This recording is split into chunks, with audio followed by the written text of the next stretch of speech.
আমরা সবাই জানি মাঙ্গেকিউ অ্যাক্টিভ করার পর সুসানো অ্যাক্টিভ হয়।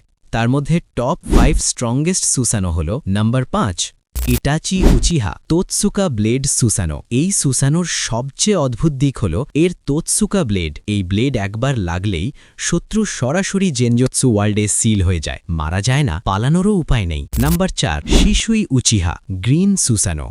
সব সুসানো নীল বা বেগুনি, আর শিশুইয়েরটা সবুজ, আর তার চোখের কোটো আমাচকামি পুরো mind control. Number 3 Sasuke Uchiha Indra সুসানো। এই সুসানো তৈরি হয়েছে সব টেইলড বিস্ট চাকরা দিয়ে, দেখতেও অদ্ভুত, পাওয়ারও একদম দেবতা level. Number 2 Madara Uchiha perfect সুসানো। এই সুসানো এতটাই বিশাল, একটা সোয়ার্ড সুইংয়েই পাহাড় কেটে যায়। আকার আর শক্তি দুটোই অস্বাভাবিক। নাম্বার 1 দেখার আগে ভিডিওতে লাইক দিয়ে ফেভারিট উচিহার নাম কমেন্ট করো। কাকাশি হাতাকে ডুয়াল মাঙ্গেকিউ সুসানো। সবচেয়ে অদ্ভুত, কারণ কাকাশি তো উচিহাই না, তবুও 2 চোখের মাঙ্গেকিউ নিয়ে কমপ্লিট প্লাস কামুই সুসানো ব্যবহার করেছে।